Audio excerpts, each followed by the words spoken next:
Hello दोस्तों, राधे राधे, जय माता दी।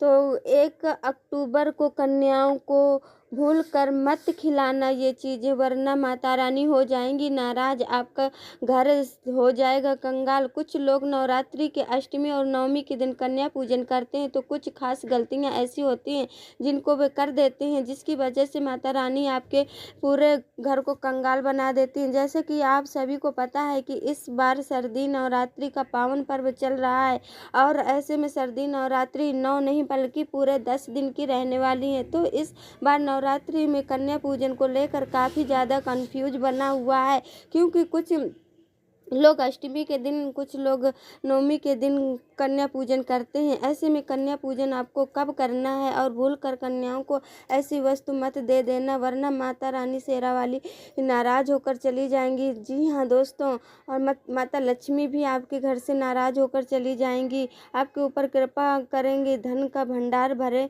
कामनाओं को पूर्ण करें। तो भूल कर भी ऐसी गलती मत करना। जी हाँ दोस्तों, वरना पूरे परिवार को दुष्परिणाम झेलना पड़ेगा। माता रानी आपसे हमेशा के लिए नाराज होकर चली जाएंगी, धन की देवी लक्ष्मी भी चली जाएंगी दोस्तों। जी हाँ, अगर आप ऐसी गलती करते हैं तो वीडियो को बड़े ध्यान से देखिएगा, ताकि आप सभी कन्या पूजन से जुड़ा हुआ कंफ्यूज दूर हो जाए आप सभी का। जी हाँ दोस्तों, साथ ही कन्या पूजन में आपको कन्याओं को कौन सी चीज़ उपहार देनी चाहिए और कौन सी वस्तुएं भूलकर भी नहीं देनी चाहिए।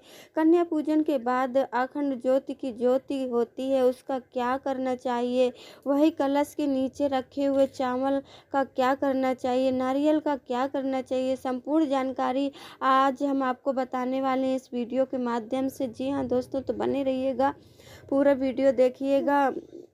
और पूजन में कब की जाएगी, अष्टमी या नवमी को पूजा का शुभ मुहूर्त क्या रहने वाला है, तो बड़े ध्यान से इस वीडियो को देखिएगा। और हाँ, जी हाँ, ज़्यादा से ज़्यादा इस वीडियो को शेयर कीजिए, ताकि सभी लोगों के पास पहुंच सके।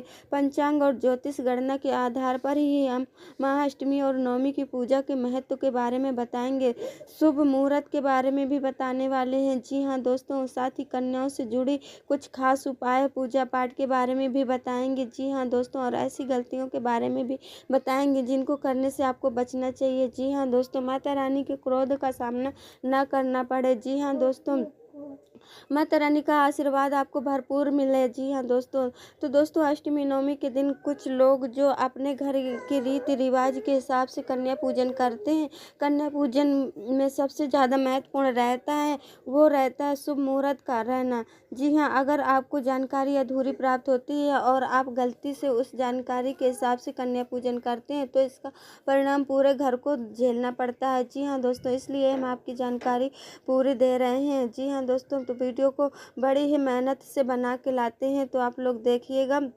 पंचांग ज्योतिष गणना के आधार पर ही बताने वाले हैं। तो दोस्तों चलिए वीडियो को शेयर करते हुए एक बार कमेंट बॉक्स में जय माता दी लिख दीजिएगा, और नीचे अपना नाम, राशि डाल दीजिएगा। राशि के अनुसार जो उपाय बनेगा वो हम आपको कमेंट में रिप्लाई देंगे। जी हाँ दोस्तों, देखिए कन्या पूजन का मुहूर्त क्या है, कन्या पूजन करने से पहले माता रानी क्या संकेत देती हैं, कन्याओं का क्या खिलाना चाहिए और क्या नहीं खिलाना चाहिए। भूलकर भी ऐसी गलती मत करना, भूलकर भी कचौड़ी जलेबी या घर में बना हुआ खाना खिलाना चाहिए या नहीं, और कैसी थाली, कैसे बर्तन का प्रयोग करना चाहिए। बहुत सारी गलती कर देते हैं, इसलिए हम आपको पहले ही वीडियो बनाकर दे रहे हैं, ताकि आप ऐसी गलती मत करें, माता रानी का क्रोध का सामना ना करना पड़े आप लोगों को। जी हाँ, नारियल रखा होता है, उसमें तोड़कर कई लोग कन्याओं को दे देते हैं। क्या ऐसा करना सही रहता है, या इसे गंगा जल में विसर्जित करना चाहिए? जहाँ जी हाँ दोस्तों, तो ऐसा करना नहीं चाहिए, बिल्कुल भी नहीं करना चाहिए। सब्सक्राइब कर लीजिए, और कमेंट बॉक्स में जय माता लक्ष्मी ज़रूर लिखिएगा। वीडियो को ज़्यादा से ज़्यादा शेयर कीजिए, ताकि सभी लोगों के पास ये जानकारी पहुंच सके। जी हाँ, नारियल रखते हैं जो, तो वो कन्या पूजन के बाद जो उसका हमें क्या करना चाहिए।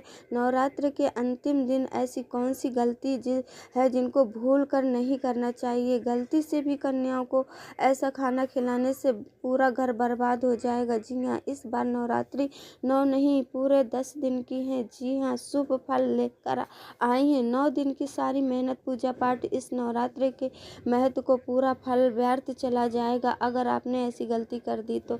जी हाँ दोस्तों, किस उम्र की कन्याओं को देवी का स्वरूप माना जाता है दोस्तों, ये सब जानकारी हम आपको देने वाले हैं। जी हाँ दोस्तों, अष्टमी या नवमी इस पावन पर्व पर जब आप नवरात्रि में 9 कन्याओं को यानी 9 कन्याओं स्वरूपों को भोजन कराते हैं तो वो भोजन माता के अंश मात्र चला जाता है। ऐसे में 9 कन्या माता का स्वरूप मानी जाती हैं।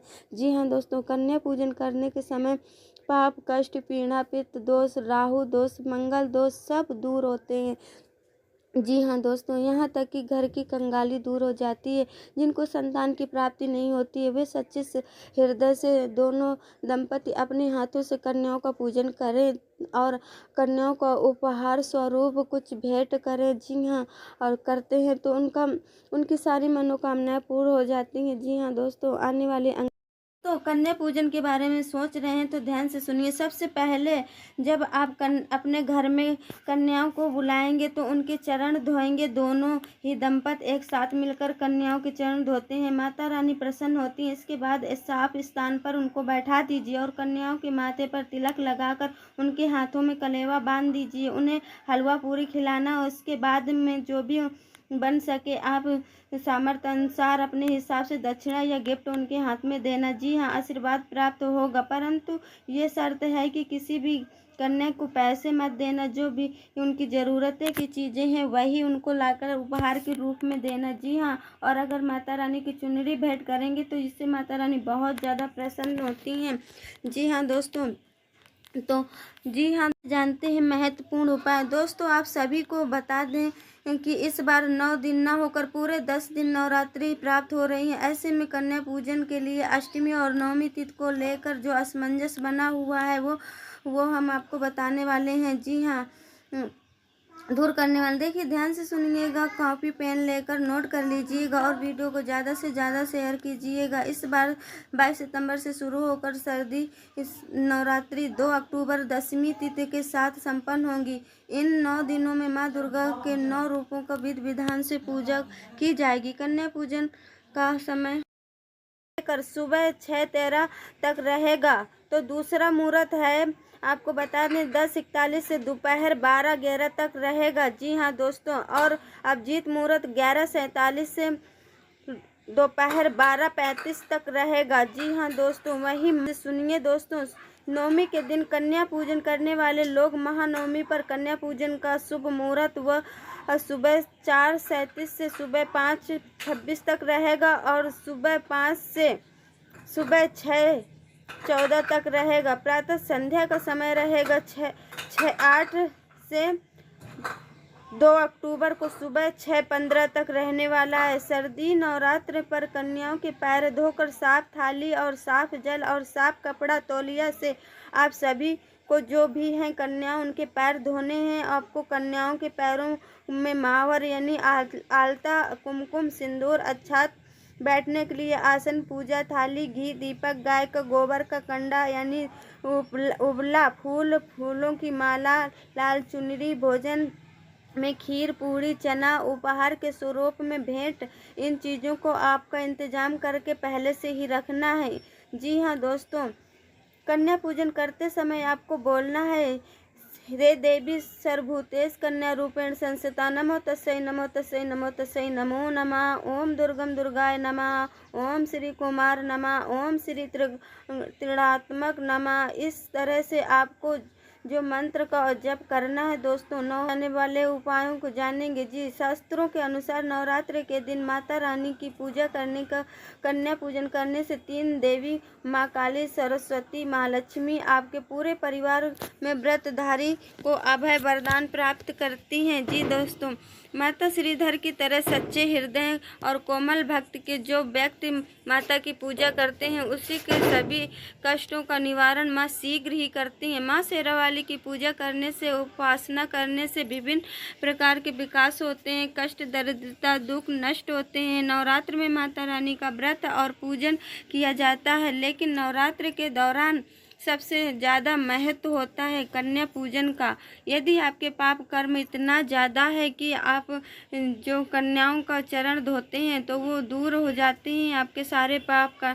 जी हाँ दोस्तों, कन्याओं को साफ ज़मीन पर बैठाना चाहिए, गंदे स्थान से दूर रखना चाहिए। लोग गंदे कपड़े पर बैठा देते हैं, इस व्रत का अपमान माना जाता है। कन्याओं को फूल कुमकुम लगाएं, भोजन कराएं, लेकिन हमेशा याद रखें कि कन्याओं की थाली में 3 पूरियां नहीं रखी जाती हैं, इसे अशुभ माना जाता है। पूरियां तथा 3 रोटियां मरने वाले व्यक्ति को निकाली जाती हैं, कैदियों के लिए दी जाती हैं। जी हाँ दोस्तों, तो कन्याओं की थाली में 3 पूरियां भूल से भी मत रख देना। जी हाँ दोस्तों, कन्याओं को खाना खिलाने के बाद अंत में कन्या के सिर पर लाल चुनरी जरूर समर्पित करें, यानी कि उनको समर्पित कर किया तो माता भोजन में खीर, हलवा, पूरी जैसा मैंने पहले बताया, चना, आलू और छोले वगैरह इत्यादि रखें, परंतु ध्यान रहे कि तामसिक चीज़ों का प्रयोग ना करें। पनीर की सब्जी देना चाहते हैं तो भूल कर भी प्याज लहसुन का इस्तेमाल ना करें। जी हाँ दोस्तों, अन्यथा घोर अनर्थ होगा। हमने शुरू में ही बताया है कि कन्याओं में माँ लक्ष्मी, सरस्वती, माँ काली का वास होता है, इसलिए प्याज लहसुन को नहीं देना है। जी हाँ दोस्तों, सादा सिंपल नाश्ता में माता होती हैं और कई लोग कभी कभी ज़्यादा स्मार्ट होने के चक्कर में कन्याओं को कुरकुरे का पैकेट, चिप्स वगैरह दे देते हैं। जी हाँ दोस्तों, इसे घोर अपराध माना जाता है, क्योंकि इसमें प्याज लहसुन का इस्तेमाल होने के कारण आपका व्रत खंडित हो जाता है। तमाम तरह की चीज़ें मिलावट की होती हैं। जी हाँ, इसलिए आपको ध्यान रखना है। दुर्गा माँ क्रोधित हो जाती हैं। आपको 9 दिन तक लहसुन प्याज भी नहीं खाना चाहिए, परंतु अगर आप गलती से खा लिए हैं, अंतिम दिन माँ से क्षमा याचना जरूर करना चाहिए। जी हाँ दोस्तों, आशीर्वाद प्राप्त होगा तभी। एक छोटी सी गलती पर पूरे व्रत को ले डूबेगा। कन्याओं को जी हाँ दोस्तों, मार्केट की भी कोई चीज़ नहीं खिलानी चाहिए, जैसे कि आपको पहले ही बता दिए हैं, इससे बहुत गलत प्रभाव पड़ता है। जी हाँ, आपके व्रत पर। जी हाँ दोस्तों, जलेबी खिलाते हैं शुभ नहीं मानी जाती हैं। भले ही आप जलेबी दही खिलाते हैं, परंतु माता का घर का ही बना शुद्ध भोजन अपने हाथों से खिलाएं। जी हाँ दोस्तों, जिससे माता रानी को नवरात्र के दौरान में पक्का खाना अवश्य बनाना चाहिए। माता रानी बहुत प्रसन्न होती हैं। घर का बना पक्का खाना कन्याओं को खिलाना चाहिए। और हमेशा याद रखें, कन्याओं को प्लास्टिक के दौड़े में खाना भूलकर भी ना दें। ऐसे बर्तन पूजा पाठ के लिए शुद्ध नहीं होते हैं, अशुद्ध होते हैं। जी हाँ दोस्तों, कन्याओं को स्टील के बर्तन पत्तों में ही खाना खिलाएं। जी हाँ दोस्तों, प्लेट माता रानी का आशीर्वाद में बदल सकते हैं। भगवान ब्रह्मा का प्रतीक माने जाते हैं हरे भरे ज्वार, इसलिए नवरात्र के पहले दिन घट स्थापना की जाती है। उसके लिए सबसे ज़्यादा समय पूजा के लिए लिया जाता है। उस कलश में आपकी स्थापना की जाती है माता की। जी हाँ, कलश स्थापना की सृष्टि की पहली फसल जौ थी। जी हाँ, इसलिए जौ को बोया जाता है। जबकि देवी देवताओं की पूजा की जाती है या हवन किया जाता है तो सभी ने देखा होगा कि जौ जरूर अर्पित किया जाता है। साथ ही ये भी कहा जाता है कि अगर अन्न ब्रह्मा के समान है तो अन्न को हमेशा सम्मान करना चाहिए, इसलिए पूजा में जौ का इस्तेमाल होता है दोस्तों। जी हाँ दोस्तों, लोग जौ के बाद गलतियाँ कर देते हैं, जिससे उनके भविष्य में बहुत से ज़्यादा नुकसान झेलना पड़ता है। अगर आप भी अपना भविष्य जानना चाहते हैं तो जौ के माध्यम से जान सकते हैं। सारी जानकारी वीडियो के माध्यम से बताने वाली हूँ। जी हाँ दोस्तों, बारी बारी से आप देख सकते हैं। जी हाँ दोस्तों, तो दोस्तों जौ के जो रैस है वो बताने जा रही हूँ, इसको बिल्कुल मिस मत करिएगा। जी हाँ दोस्तों, वरना बाद में पछताना पड़ेगा। जी हाँ दोस्तों, तो ज़्यादा तरक्की इसलिए ध्यान से सुनिएगा, वीडियो को देखिएगा। हमारे जीवन में कुछ न कुछ ऐसी चीज़ें होती हैं जिनसे हमें मेहनत तो करते हैं परंतु उसका फल नहीं प्राप्त होता है। जी हाँ दोस्तों, कभी कभी हमारे घर में नकारात्मक ऊर्जा का वास होता है, जिसकी वजह से हमें पूजा का बहुत मेहनत करते हैं, पूजा पाठ करते हैं, लेकिन उसका पूर्ण फल नहीं प्राप्त हो पाता है। तो यही कारण होता है दोस्तों। तो पहले आप अपने घर को शुद्धिकरण करा लीजिए। सबसे पहली बात यही है कि आप शुद्धिकरण करा लीजिए जितने जल्दी हो सके, तभी पूजा का पूर्ण फल प्राप्त होगा। बस इतना ही। जय माता दी। धन्यवाद। आज के लिए इतना ही।